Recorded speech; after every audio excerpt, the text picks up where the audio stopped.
Look at you, Malik, dragging that filthy mud around like it's the best you can do in life. The words hit like a slap across Willow Creek Road as Grant Wellington, the millionaire land developer with a reputation for cruelty dressed in tailored suits, stepped out of his black luxury SUV. His voice was rich, sharp, and dripping with entitlement. His gaze landed on Malik Harris, a young black mechanic whose quiet dignity always seemed to irritate men like Grant. Copper, Malik's rescued brown and white mixed breed, trotted beside him with curious eyes. Grant shook his head in theatrical disgust. A man who wastes his potential walking a dog he probably found in a dumpster. And the sad part? The dog still looks too good for you. Malik felt Copper tense beside him. He rested a calming hand on the dog's back. "Morning, Grant. That's Mr. Wellington to you," the millionaire snapped. "And if you or that mutt step so much as a foot near my development again, I'll have animal control pick it up. Then we'll see what you cry about first, losing the dog or losing the last shred of dignity you pretend to have." He turned, but Copper suddenly stiffened, growling low. Malik followed the dog's gaze. Something metallic glinted deep in the trees bordering Grant's newest construction site. Malik didn't understand it, but Grant reacted instantly. His shoulders tightened. His eyes flashed with a warning that wasn't said out loud. "That's nothing," Grant barked. "Stay away from that area. It's private." Malik raised an eyebrow. "Out here, on a public trail." Grant moved closer, lowering his voice to a hiss. "You heard me. Don't stick your nose where it doesn't belong. You or that mutt." He climbed back into the SUV and sped away, leaving dust swirling in his wake. Malik looked down at Copper. The dog was locked on the same spot in the trees, ears raised, tail stiff, nose twitching like he smelled something urgent, something wrong. Copper tugged the leash again, stronger this time, almost dragging Malik toward the tree line. "All right, boy," Malik murmured. "What's got you spooked?" He pushed branches aside. The air felt strangely colder. Copper sniffed around a mound of freshly disturbed soil. Malik crouched, brushing away leaves. His fingers hit something hard, metal buried shallowly. He dug a little more. It wasn't metal. It was a small lockbox. Copper barked sharply, ears pinned back. Malik froze when he saw what Copper was staring at on the ground beside the box. A torn piece of fabric, expensive fabric, dark gray with a gold emblem stitched in the corner. Grant's family crest, and beneath the crest, a smear of dried blood. "What the hell is this?" Malik whispered. Coppa's bark grew urgent. Malik's phone buzzed. A text from an unknown number appeared. "Stop digging." Before Malik could react, a twig snapped behind him. Copper spun toward the sound, growling with teeth bared. Malik slowly straightened and saw a shadow move between the trees, tall, broad-shouldered, watching him without speaking. "Hello," Malik called out. The shadow didn't answer. It stepped closer. Then Malik's phone buzzed again. "You were warned. Leave now." Sweat prickled the back of Malik's neck. Coppa's growl deepened. Malik held the box tighter, unsure whether to run or confront whoever or whatever was watching. The shadow took one more step forward, revealing a glint of light in its hand, something metallic, something raised. And that's when Malik realized exactly how much danger he and Copper were in. The shadow lifted the object toward them and stepped fully into view. Malik's breath left his chest as he saw the face behind the threat. It was someone he knew, but not someone he expected. And they weren't alone.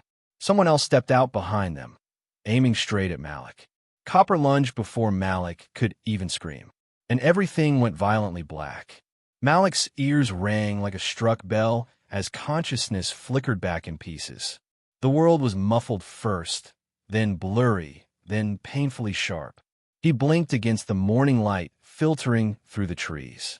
Copper stood over him, growling, fur raised along his spine.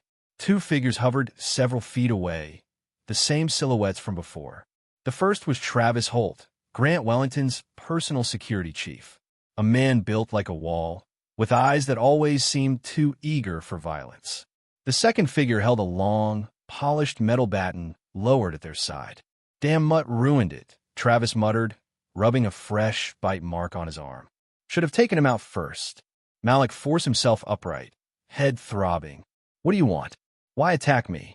Travis shot him a smirk that didn't reach his eyes. Just being a good employee.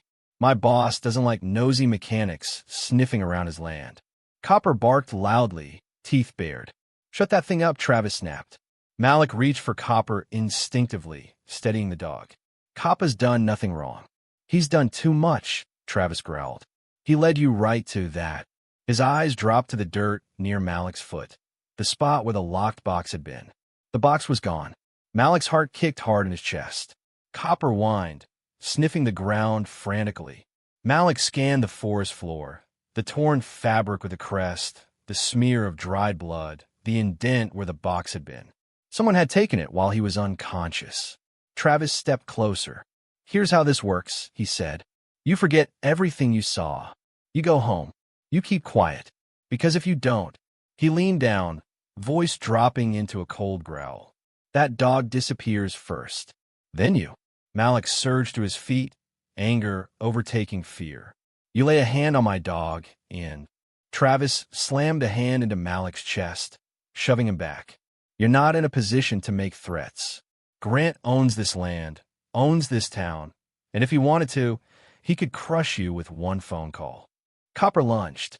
Travis jerked back. That's enough, Malik snapped, pulling Copper close.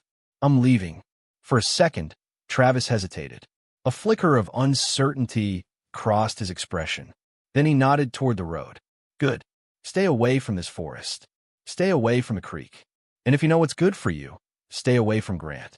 Malik backed out of the woods with Copper by his side. As soon as they reached the trail, Travis said one last thing. And if you talk to anyone about this, Malik, he grinned darkly. I'll make sure you regret saving that mutt's life. Malik held Copper close until the security chief's footsteps faded. Only then did he let out a shaky breath. Copper, what did we stumble into? The dog pulled in the opposite direction, not toward home, but deeper down the trail. He was following a scent again. Something urgent. Something important. Copper stopped at the base of a large oak tree. There, half buried under leaves, Malik spotted tire tracks, heavy ones, leading deeper into the restricted forest. They weren't from Travis's SUV. They belonged to something bigger. A construction truck? A trailer? A vehicle used to move something? Copper nudged Malik's hand and let out a soft whine. Malik looked at him and felt a pit form in his stomach. It's connected, Malik whispered. The box, the fabric, whatever's going on with Grant. Copper, you've been trying to show me from the start. He pulled out his phone. He considered calling the police, but then stopped. Everyone in Willow Creek knew the truth. Grant paid half the force, and the other half owed him favors. Reporting anything would only make him a bigger target. But then Coppa's nose lifted sharply, ears perked. He spun around and bolted across the trail. Copper, wait. Malik chased him through thick brush. Branches scraped his arms as he pushed through. Copper skidded to a stop near a fallen log and barked loudly, pawing at something beneath it. Malik knelt. His breath caught. It was a cell phone. Cracked. Mud-covered. Dead battery. But still intact. Copper sniffed it, tail stiff. Malik recognized it instantly. It belonged to Maya Thompson, a young journalist who had gone missing 2 weeks earlier while investigating corruption in Willow Creek. Posters with her face were still taped to street lamps all over town. What was her phone doing out here? Malik whispered. Copper barked once, sharp and urgent. Malik's gut tightened. What did Grant do, Copper? He turned the phone over. A dried smear of blood streaked the side of it. At the same moment, Coppa's ear shot up. From somewhere deep in the forest. Malik heard it too. Footsteps. Heavy ones. Getting closer. He whispered, Copper, run. But Copper growled instead, bracing himself between Malik and the approaching threat. A voice echoed through the trees. Malik Harris, it called darkly. You should have stayed unconscious. Malik spun toward the sound. A figure stepped into view, holding something familiar in his gloved hands. The missing lockbox. And, with a chilling smile, he opened it just wide enough for Malik to see inside. Malik's breath froze. It wasn't just incriminating. It was devastating. And the man snapped the box shut as footsteps circled behind Malik from both sides, closing him in. Coppa's growl turned into a roar as he prepared to attack. Copper lunged with a force Malik had never seen before, his body launching like a missile of fur and fury. The man holding the lockbox stumbled back, barely dodging Copper's teeth. Malik used the chaos to turn, only to realize two more men had stepped out from the shadows. Both wore matching black tactical jackets, Grant Wellington's private security team. The one Copper attacked yelled, "Get this damn dog off me!" Copper snarled, snapping just inches from man's arm. Malik jumped forward. "Copper, back!" Copper slid to Malik's side, panting, ready to spring again. Malik's heart pounded against his ribs as the security team began closing the circle around them. The man with the lockbox straightened, wiping Copper's saliva off his sleeve with disgust. "You should have stayed home, Malik. You were warned." Malik stared at him. "What's in the box?" "Something that proves Grant Wellington doesn't just build on land," the man said coldly. "He buries things on it." The forest fell silent. A cold wind pushed through the branches overhead. Copper whimpered low, sensing the danger tightening around them. Malik forced himself to stay calm. Whatever Grant is hiding, Maya Thompson's disappearance, this box, the blood on her phone, I'm not walking away. The man smirked. "You won't be walking away at all." He nodded. Two guards advanced. Copper growled, stepping in front of Malik, fur raised along his spine. The first guard lunged. Malik ducked, grabbing Copper's collar and pulling him aside as a boot swung where the dog's ribs had been. Copper twisted and sank his teeth into the guard's pant leg, dragging him down. The second guard swung a baton at Malik's head. Malik lifted his arms to block, but the impact still sent pain ripping down his forearm. He stumbled back, biting down a cry. The man with the lockbox approached slowly, confidently. "You think you're brave, Malik," he said. "But bravery without power? It's suicide." Copper released the first guard and leapt again. Malik grabbed a fallen branch and swung it as hard as he could, striking the second guard across the shoulder. The man grunted and stumbled back. The forest exploded into chaos, shouting, scrambling, fists, snarls, snapping branches. But then the sharp, unmistakable metallic click of a gun echoed through the clearing. Everyone froze.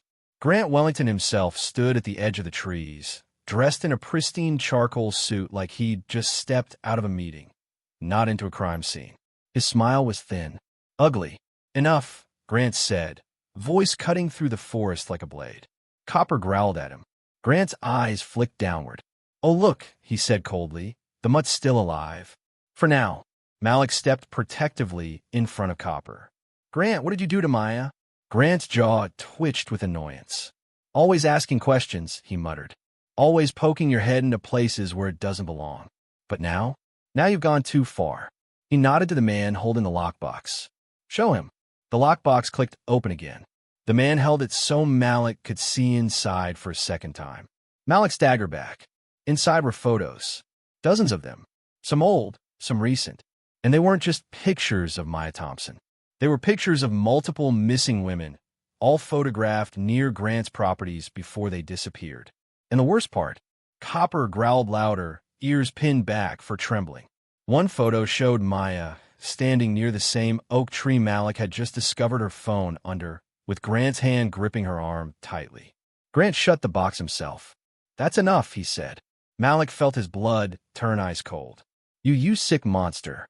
Grant stepped closer, unfazed. "This town thrives because of me. My money keeps the wheels turning. My projects keep people fed. Someone has to handle the problems that get in the way." Malik stared at him, disbelief turning to rage. "So you make people disappear?" Grant shrugged. "Some people are better removed." Copper barked sharply, teeth bared. Grant cocked his head. "You really should have kept that animal on a leash." Malik clenched his fists. "I'm getting this evidence to someone who won't be bought." Grant laughed. "That's cute. You think anyone will believe a mechanic and his stray dog over a man who donates $500,000 a year to the police department?" The guards closed in again. Grant lifted the gun slightly. "You've seen too much. So has your mutt. And that means..." But before he could finish, Copper lunged again, this time not at the guards, but at Grant. Grant jerked the gun upwards, startled. Copper's leap knocked his arm, and the gun fired into the air with a deafening crack. The guard scrambled, tried to restrain Copper. Grant cursed, stumbling backward. Malik didn't hesitate. He grabbed the lockbox right out of the man's hands and ran. "Get him!" Grant roared. Copper sprinted beside Malik, both of them charging through branches, roots, and brush as shouts erupted behind them. "Don't let them escape!" Grant screamed. Branches whipped at Malik's face. His lungs burned. Copper kept pace effortlessly, guiding him left, away from the creek, toward the old, abandoned ranger station. But before they could reach it, Copper skidded to a halt, barking wildly. Malik looked up. A figure was blocking the trail ahead. Not a guard. Not Grant. Someone else. Someone Malik did not expect. They stepped out of the shadows, holding a badge, and whispered, "Malik, come with me if you want to live." Malik skidded to a stop, chest heaving, Copper bracing beside him with a deep, rumbling growl. The figure blocking the trail stepped out of the shadows. A badge glinted in their hand, catching the weak morning light that filtered between the trees. "Malik Harris," the officer whispered urgently. "Come with me if you want to live." Malik recognized her instantly. Detective Lena Ward, one of the few officers in Willow Creek with a reputation for integrity. Rumors said she'd been pushed out of major investigations because she refused to play politics with Grant Wellington. Copper stopped growling, but remained tense. Malik swallowed. "Detective, what are you doing out here?" "No time," she said quickly. "Grant's men are sweeping the forest. You got evidence they can't let reach the public. Come." She motioned toward a narrow, hidden trail behind her. But Malik hesitated. "You're not working for Grant too, are you?" Her jaw tightened. "If I were, do you think I'd be alone? Do you think I'd be whispering instead of dragging you in handcuffs back to him?" Shouts echoed in the distance. "Find him. He has the box. And the dog. Don't lose the dog." Copper growled at the voices, leaning into Malik's leg. Detective Ward stepped closer. "If they catch you, Malik, you won't make it out of these woods alive. Grant doesn't leave loose ends." Malik met Copper's eyes. The dog's fear was real, but so was his resolve. Copper nudged Malik's palm with a soft whine, urging him forward. "All right," Malik said. "Lead the way." Ward moved quickly and quietly through the hidden path. Malik followed, heart hammering. Copper stayed alert, ears twitching at every distant rustle. Ward's voice dropped as they walked. "Grant's been untouchable for years," she whispered. "Every time evidence surfaces, it disappears. Witnesses recant. Officers suddenly retire or move away. Files vanish. What about the women?" Malik asked. "The missing ones. Maya Thompson." Ward's eyes darkened. "I tried to investigate them. Every time I got close, I was reassigned. My partner disappeared, and then I was warned to let it go." Copper sniffed the air, tail stiffening. Malik's stomach twisted. "He's been covering this up for years." Ward nodded, "Which is why that lockbox can't fall back into his hands." Malik tightened his grip on it. Copper barked softly, a warning. Ward stopped instantly. Movement up ahead. Malik crouched. Copper pressed low to the ground beside him. The forest was too quiet, unnaturally quiet. Then, a metal click. Ward shoved Malik hard. "Down!" A gunshot cracked through the trees. Bark exploded from a trunk above Malik's head. More shots followed. "Run!" Ward shouted. Malik sprinted through brush, Copper racing beside him. Bullets tore through branches. Ward returned fire, yelling, "Get to the old ranger station. It's the only place with cover." Malik's lungs burned as he dashed through the trees. Copper stayed close, but barked fiercely at every shadow that moved. "Left!" Ward shouted. Malik veered sharply, nearly tripping on a root. The ranger station came into view, a decaying wooden building with boarded-up windows and a rusted metal roof. Another bullet whistled past Malik's ear. He dove the station door and shoved it open. Copper rushed inside. Ward slid in after them, slamming the door shut. Silence. Then footsteps. Slow. Predatory. Malik crouched behind a dusty counter. Copper pressed against him. Ward locked her gun and motioned for silence. Voices drifted in. "He's close." Dog tracks lead right to the building. "Orders." "Grant wants the evidence." "And the dog dead." Copper growled, low and dangerous. Ward leaned in and whispered, "They're going to flush the building. Malik's heart pounded. Flush it how? They'll set it on fire. Malik stared in horror at the wooden walls around them. Footsteps circled the building. A match struck outside, bright, vicious, hungry. Please tell me you have a plan, Malik whispered urgently. Ward didn't answer at first. Then she pointed to the floorboards, specifically to a barely visible metal ring hidden beneath debris. A trapdoor. Malik, she whispered, that leads underground into an old maintenance tunnel. Copper whined as flames began crackling along the outside wall. Ward grabbed the ring and lifted. The trapdoor creaked open, revealing a dark tunnel descending into shadows. Go, she ordered. Malik pushed Copper through first. The dog disappeared into the darkness. Malik followed fast. Ward slid in last, pulling the trapdoor shut above them. As she lowered it, Malik saw flames licking across the windows. The station was burning. Ward whispered, move. Now. Copper led the way, paws pattering down the dark corridor. Malik crawled behind him, carrying the lockbox tightly against his chest. Ward followed, keeping her gun ready. Water dripped from pipes overhead. The tunnel felt endless. Then Copper stopped suddenly. His tail stiffened. His head tilted. Malik froze. What is it, boy? Copper growled. Ward clicked on a small flashlight. The beam fell on something just ahead. A boot, attached to a body. Malik's heart stopped. Detective, he whispered, voice trembling. Who is that? Ward knelt beside the body and lifted the flashlight. It was a man in a security uniform, but not one of Grant's current guards. This man had been dead for days. Ward pulled something from his pocket, an ID card. Her face paled. It's my old partner. Malik's breath caught. He didn't disappear. Grant had him killed. Ward's voice cracked. He warned me he was getting too close. I didn't believe him. Copper whined and pawed at the man's jacket. Malik gently moved the fabric aside. Another phone, another piece of evidence, and pinned to the man's vest. A handwritten note. Ward read it aloud, voice trembling. If you're reading this, then you're next. Malik stared at her. Copper growled at something deeper in the tunnel. Ward lifted the flashlight. Footsteps, echoing, getting closer. And then a voice Malik recognized instantly spoke from the darkness. Detective Ward. Malik, you just don't know when to quit, do you? The tunnel lights flickered, and a figure stepped forward with a gun raised directly at them. And Copper launched himself into the darkness before the gun went off. Copper shot forward so fast Malik didn't even see him move. Only the echo of paws slamming into concrete and the furious snarl that tore through the tunnel. The gunshot fired a split second later, lighting the darkness with a violent flash. Coppa's leap knocked the shooter sideways, the bullet ricocheting harmlessly off a pipe. Copper! Malik yelled, scrambling forward. The flashlight flickered wildly in Detective Ward's hand. The beam caught the gunman struggling. Copper locked onto his forearm with a bite that would have dropped a bigger man. The shooter screamed, slamming Copper into the wall repeatedly in a desperate attempt to break free. Ward positioned her gun. Move, Malik! Malik didn't hesitate. He lunged for Copper, grabbing the dog by the collar just as Ward fired. The shot struck the wall beside the attacker, forcing him to release Copper and retreat deeper into the tunnel. Copper whimpered as Malik pulled him close.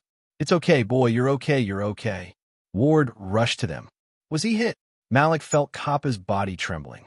No blood, no wound, just shaken. Ward exhaled with relief. Good, because we're going to need him. Coppa's ears perked. He turned, staring down the tunnel where the gunman had retreated. Malik could hear it now, quick, panicked footsteps echoing into the darkness. Ward adjusted her grip on her gun. He's running back to alert Grant. We don't have much time. Malik clutched the lockbox tighter. We need to get out before they seal the tunnels. Ward nodded.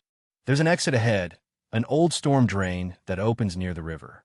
If Grant's men reach it first. Copper cut her off with a bark and bolted ahead. Copper! Malik took off after him. Ward followed, her silhouette sharp against the dim light. The tunnel turned sharply, opening into a wider chamber where old maintenance equipment lay rusting. Copper circled a large metal hatch, barking furiously. Malik frowned. Why is he? The hatch rattled.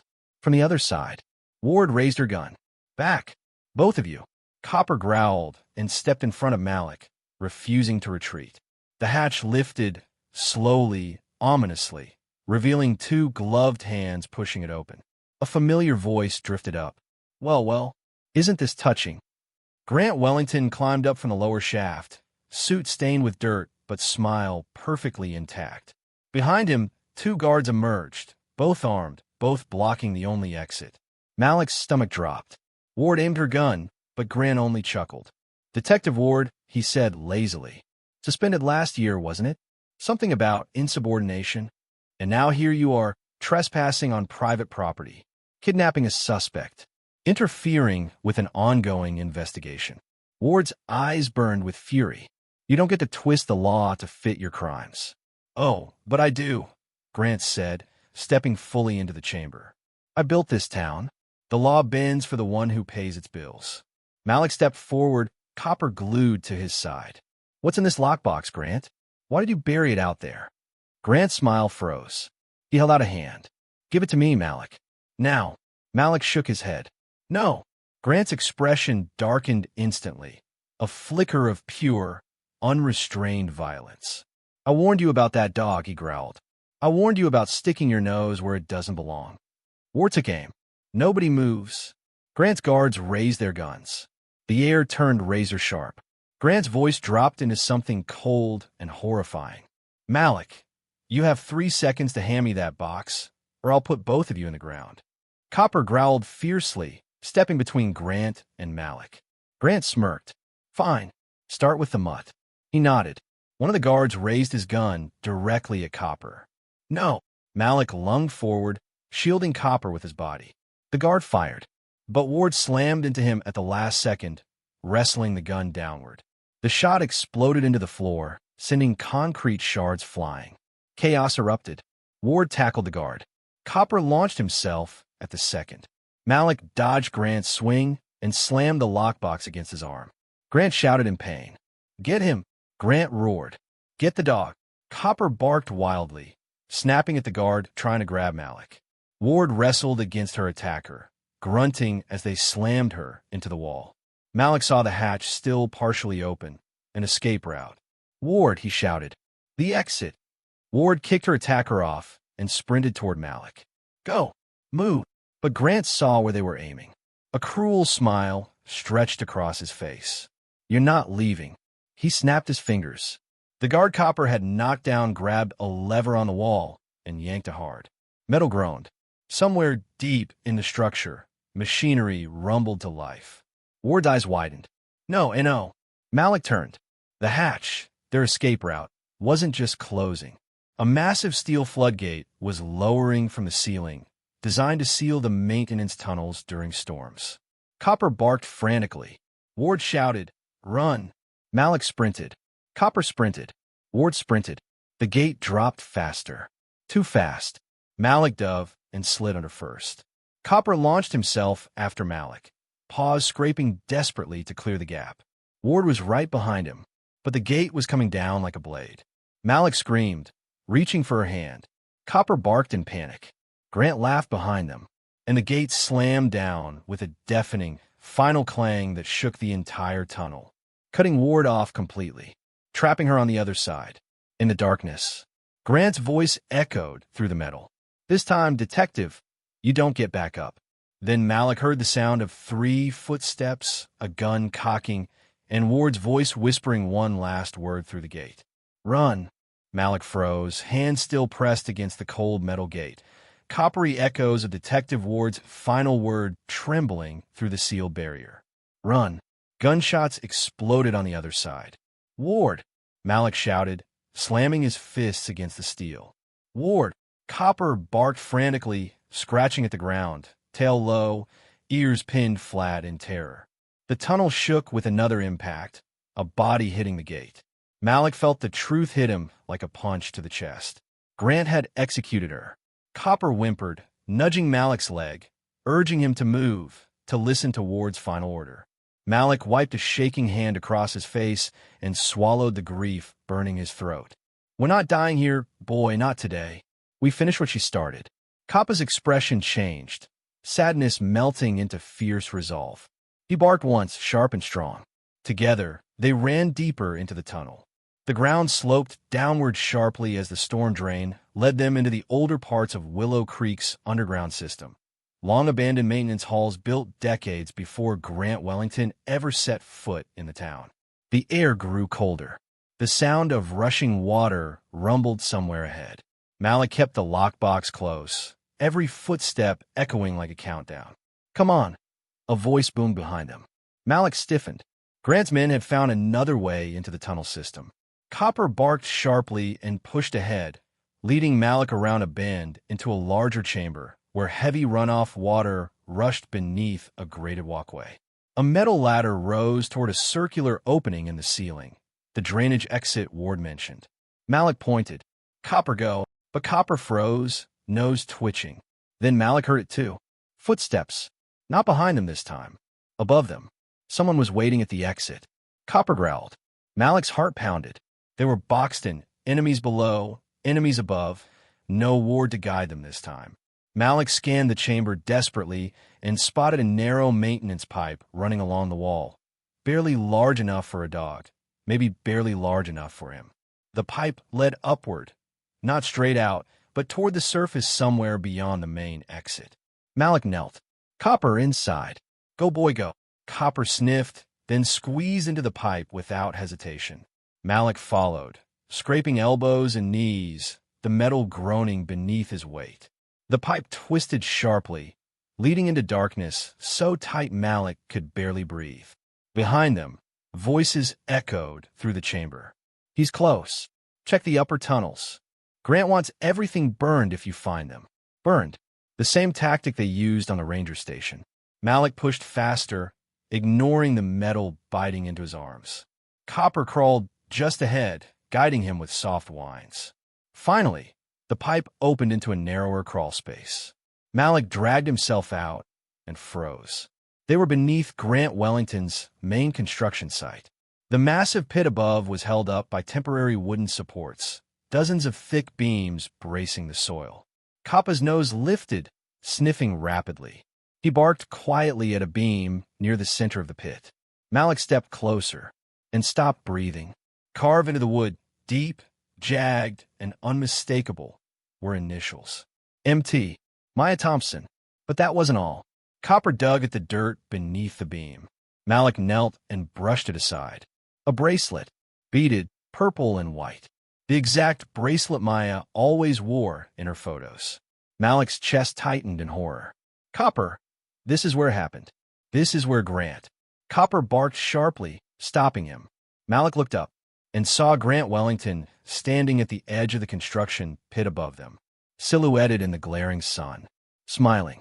His voice carried down like poison. "Well, Malik, you found her grave." Malik's blood turned to ice. Grant lifted a radio to his mouth. "Bring the charges." Malik blinked. "Charges?" Grant's smile widened. "This entire site is rigged. I was going to clear it for a new project anyway, but it seems it can serve a better purpose." Malik stepped backward. "You're insane." Copper growled fiercely. Grant shrugged. "History is written by the powerful. And in my version, you trespassed. You attacked my men. And you died in an unfortunate construction collapse." Malik shook his head violently. "This won't save you. People will find the evidence." Ward knew. "Ward is dead," Grant snapped. "And you will be too." Two guards stepped beside him, placing small explosive charges along the pit edge. Grant spread his arms. "Goodbye, Malik." Copper barked, furious. Malik scanned desperately for any escape, any way out, when a sudden metallic creak echoed through the pit. The temporary beams holding up the construction site were shifting. Copper barked louder. Malik's eye shot upward. One of the charges slipped, falling directly onto a main support beam. Grant paled. "Don't let it." The charge detonated. The blast shook the earth. The wooden supports cracked, snapping downward like dominoes. The entire construction pit began collapsing. Grant stumbled backward. The guard screamed. Malik grabbed Copper and sprinted down the crawl space as the world roared above them. Beams splintered. Soil caved in. Machinery toppled like falling giants. Malik and Copper dove into a side tunnel, just as the main shaft collapsed behind them in a deafening wave of earth and debris. Dust filled the air.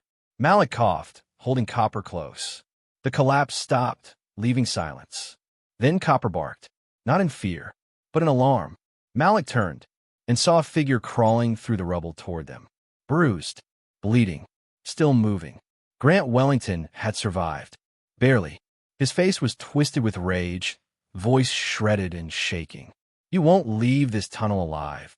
He reached into his jacket and pulled out something Malik didn't expect. A knife.